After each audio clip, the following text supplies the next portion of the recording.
Hello friends, कैसे हैं आप सब। दोस्तों हम बात कर रहे हैं OSI मॉडल के बारे में। लास्ट वीडियो में हमने बात किया था OSI मॉडल क्या है और इसके कौन कौन से लेयर्स होते हैं।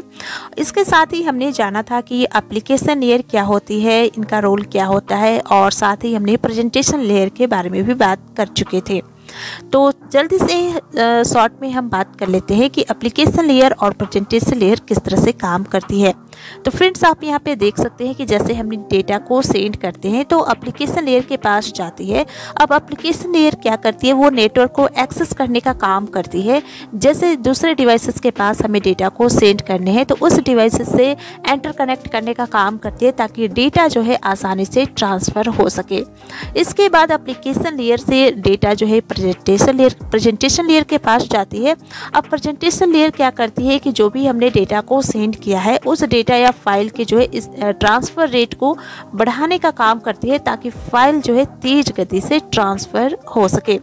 ठीक है, चलिए अब हम नेक्स्ट से बात करते हैं। नेक्स्ट लेयर जो हमारा आता है सेशन लेयर। अब सेशन लेयर के बारे में हम जान लेते हैं कि सेशन लेयर किस तरह से काम करती है।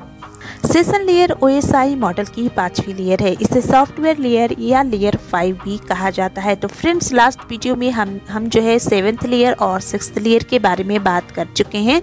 तो ये जो सेशन लेयर होती है इसे हम 5th लेयर भी कहते हैं। सेशन लेयर दो डिवाइसेस के बीच कम्युनिकेशन के लिए सेशन स्थापित करती है। इसका मतलब क्या है, सेशन स्थापित कहने का क्या मतलब है कि दो डिवाइसेस के बीच जब डेटा को ट्रांसफ़र किया जाता है तो उनके बीच कनेक्शन को बनाए रखना, यानी कि कनेक्शन की कंटिन्यूटी को बनाए रखना ही सेशन लेयर का जो है यहाँ पे काम होता है।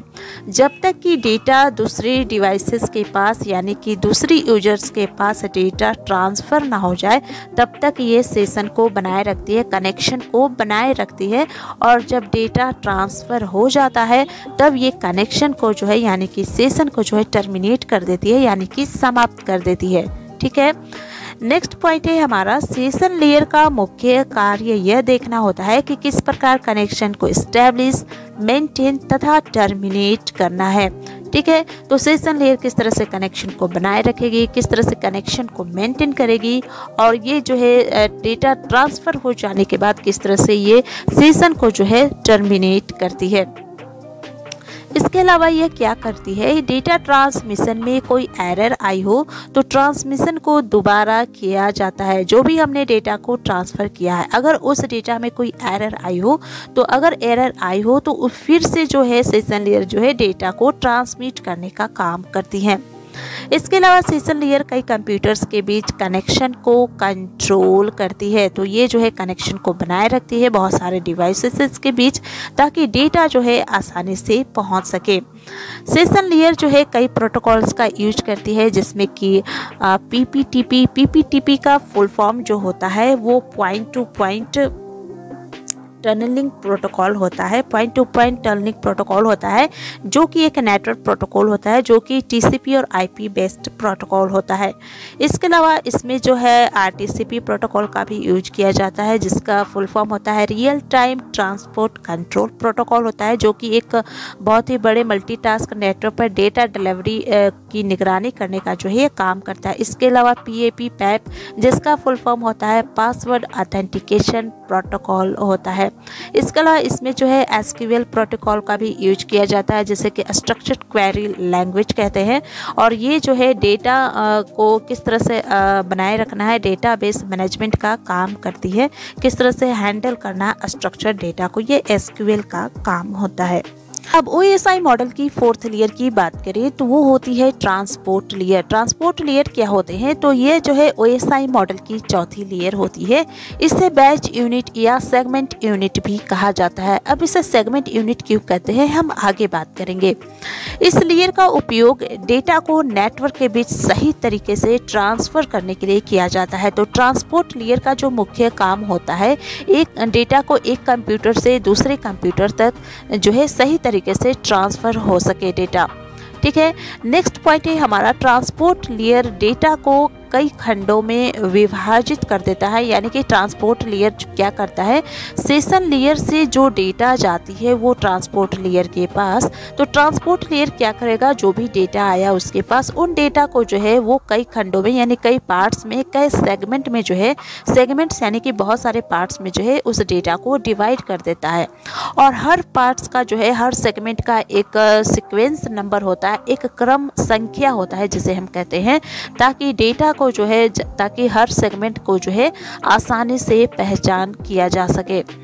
ठीक है फ्रेंड्स, इसके बाद नेक्स्ट पॉइंट है, यह लेयर जो है डेटा का रिकॉर्ड रखती है जिसमें कोई एरर नहीं हो और जिस क्रम में डेटा भेजा गया है वह उसी क्रम में प्राप्त हुआ हो।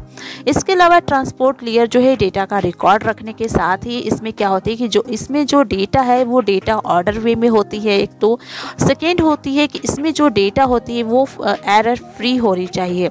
और सेशन लेयर से जिस क्रम में डेटा भेजा गया है ट्रांसपोर्ट लेयर के पास, वो उसी सीक्वेंस में जो है वो ट्रांसपोर्ट लेयर जो है डेटा को रखती है। यानी कि जैसे अभी हमने बताया कि ये पार्ट्स में डिवाइड करती है और हर सेगमेंट्स का जो है एक सीक्वेंस नंबर होता है ताकि डेटा जो है आसानी से पहचान किया जा सके।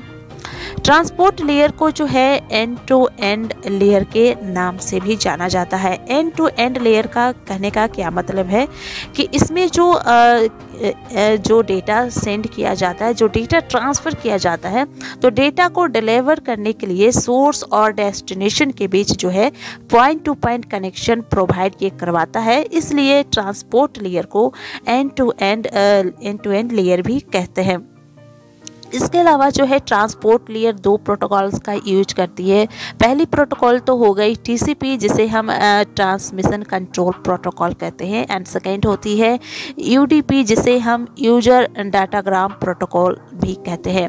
तो मेन जो है ट्रांसपोर्ट लेयर का काम जो है डेटा को सही तरीके से ट्रांसफ़र करने के लिए किया जा सकता है।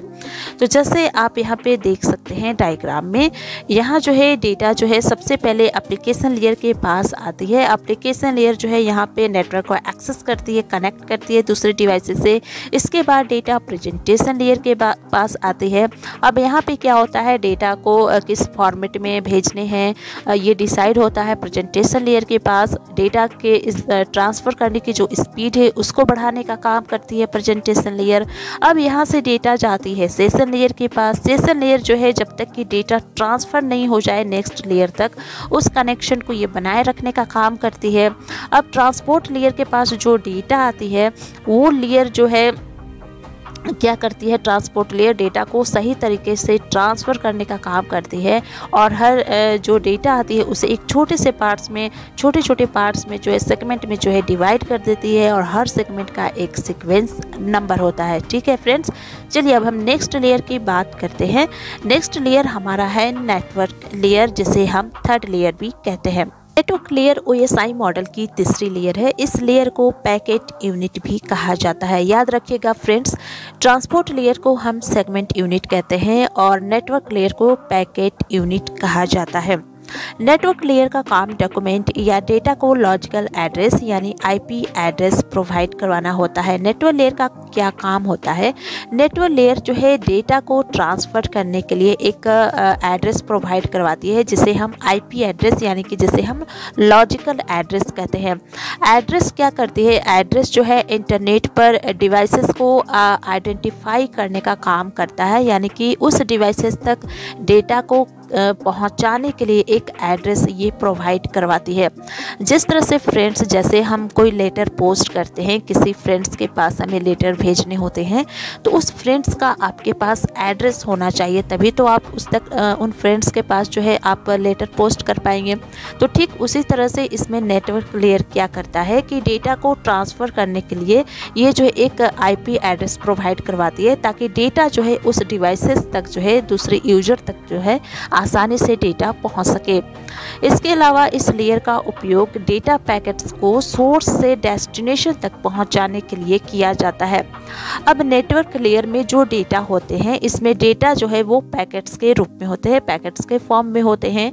अब इन डेटा पैकेट्स को नेटवर्क लेयर जो है एक डिवाइसेस से दूसरे डिवाइसेस तक जो है पहुंचाने का काम करता है। कौन करता है? तो वो नेटवर्क लेयर का काम होता है। नेक्स्ट पॉइंट है, इस लेयर में स्विचिंग तथा राउटिंग टेक्निक का यूज किया जाता है। राउटिंग टेक्निक और स्विचिंग टेक्निक का यूज किया जाता है, यानी कि राउटिंग क्या होते हैं कि यह लेयर जो है डेटा पैकेट्स को ट्रांसफ़र करने के लिए एक सबसे अच्छे रास्ते को चुनती है। राउटिंग कहे तो एक तरह का पाथ होता है, एक रूट जिसे हम रास्ता कहते हैं, एक रास्ता होता है। तो डेटा पैकेट्स को ट्रांसफ़र करने के लिए नेटवर्क लेयर जो एक अच्छे रास्ते को चुनती है, जिसे हम राउटिंग कहते हैं। और राउटिंग जो है एक प्रोसेस होता है, एक प्रक्रिया होता है जिसमें कि एक से अधिक नेटवर्क्स होते हैं जो कि सबसे अच्छे रास्ते को चुनती है डेटा को ट्रांसफ़र करने के लिए, जो कि सोर्स से डेस्टिनेशन तक आसानी से डेटा जो है ट्रांसफ़र किया जा सके। और राउटर जो है राउटिंग को एक विशेष डिवाइस के थ्रू परफॉर्म किया जाता है, जिसे हम राउटर कहते हैं। इसी के साथ ये स्विचिंग टेक्निक का भी यूज करती है। तो स्विचिंग भी एक प्रक्रिया होती है जिसमें कि डेटा या सूचना को बहुत सारे कंप्यूटर्स नेटवर्क्स के बीच जो है भेजा जाता है। तो ये जो है नेटवर्क लेयर जो है दो टेक्निक का यूज करती है, जो कि switching technique and routing technique का इस्तेमाल करती है। इसके अलावा नेटवर्क लेयर जो है दो प्रोटोकॉल का यूज करती है, जिसमें कि ये जो फर्स्ट होता है वो आईपी प्रोटोकॉल होता है, जिसे हम इंटरनेट प्रोटोकॉल कहते हैं। इंटरनेट प्रोटोकॉल जिसे हम सेट ऑफ रूल्स भी कहते हैं, जो कि एक रास्ता, एक एड्रेस प्रोवाइड करवाती है डेटा को ट्रांसफ़र करने के लिए डेस्टिनेशन तक। इसके अलावा IPv6 प्रोटोकॉल का यूज करती है, जिसे हम इंटरनेट प्रोटोकॉल वर्जन 6 कहते हैं, जो कि रिसेंट वर्जन है इंटरनेट प्रोटोकॉल का। ये जो है एक आइडेंटिफिकेशन या लोकेशन को ट्रैक करती है, ताकि डेटा जो ट्रांसफ़र हो और डेस्टिनेशन तक जो है पहुंच सके। तो फ्रेंड्स, आज के वीडियो में बस इतना ही रहने देते हैं। इस वीडियो में हमने 3 लेयर के बारे में बात किया, जिसमें कि सेशन लेयर, ट्रांसपोर्ट लेयर और नेटवर्क लेयर। 2 लेयर रह गए हमारे, जो कि है डेटा लिंक लेयर और फिजिकल लेयर। तो इन 2 लेयर को हम नेक्स्ट वीडियो में कवर कर लेंगे, और साथ ही हम कंप्लीट OSI मॉडल किस तरह से वर्क करेगी इसके बारे में भी हम बात करेंगे। तो फ्रेंड्स, आपको हमारा आज का यह वीडियो कैसा लगा आप हमें कमेंट करके ज़रूर बताएं, और अगर आपको यह जानकारी अच्छी लगी हो तो आप इस वीडियो को लाइक करें, दोस्तों के साथ शेयर करें, और अगर आप हमारे इस चैनल पर नए हैं तो हमारे इस चैनल को ज़रूर सब्सक्राइब करें।